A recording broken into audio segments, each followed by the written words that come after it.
great pleasure to be here tonight with Patrick and the Boltons. Gretchen is over there, and the ambassador is over there, and it's a great pleasure to work with him. A great American, and just thrilled to be here tonight. Just first, an observation about that facility. The facility was a hockey arena. It's the home of the Minnesota Wild. I had the pleasure of as mayor of St. Paul, convincing folks to bring professional hockey back to St. Paul, Minnesota. Now, you bring hockey back, we had the North Stars and they had left. You bring hockey back to Minnesota, people think that you can walk on water. Okay?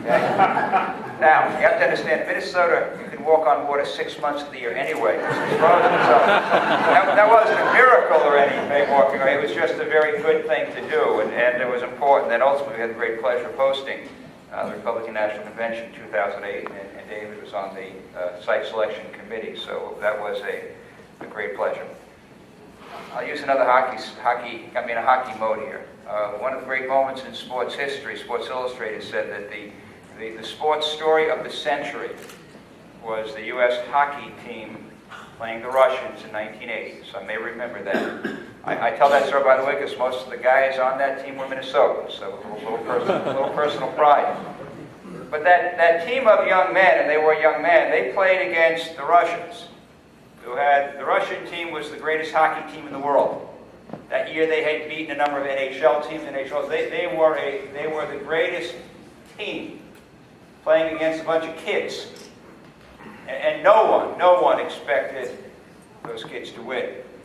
And before the game, their coach, Herb Brooks, who was from the east side of St. Paul, a good guy, working class family, Herb got those kids together, and he said to them, right before that game, he said, "Gentlemen," he said, "this is our time. This is your time. Go out and seize it." And they did. And they beat the Russians. And then the rest is history.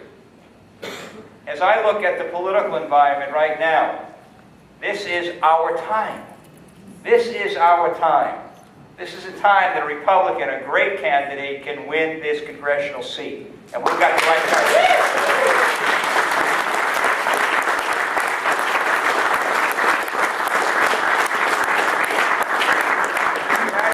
Patrick was being interviewed by a reporter who's talking a little bit, asking questions about, well, enough Republicans and, the Democrat area, and how do you rally them? And listen to his response and thinking, this is the issue. By the way, it's not just about Republicans. Democrats should be offended by the guy that's representing them in Congress. Okay? We're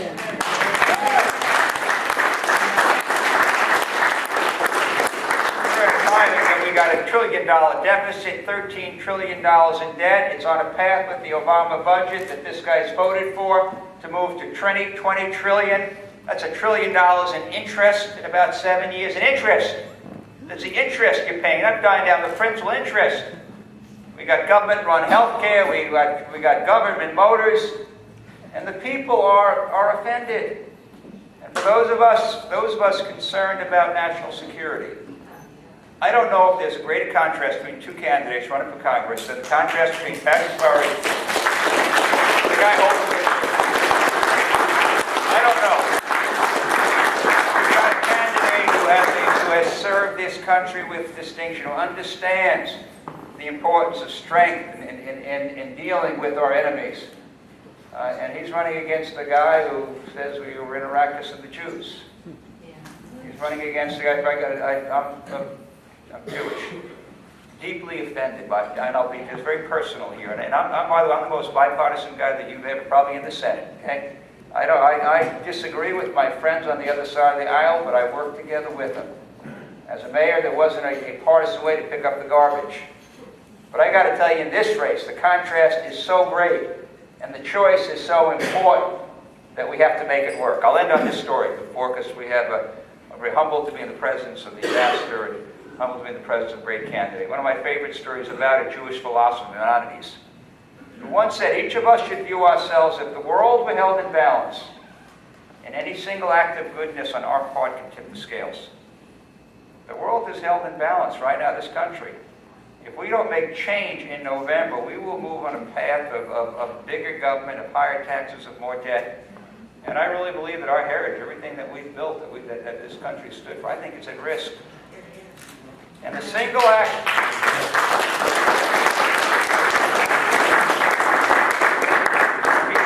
De Mondale by 50,000 votes, less than 50,000 votes. I have an election that I believe we won on election night, and at a recount, 300 recount votes that were not counted on election night. Al Franken, 300 votes, becomes the 60th Democrat, who then pushed through government-run health care to the detriment of our kids in this country. 300 votes.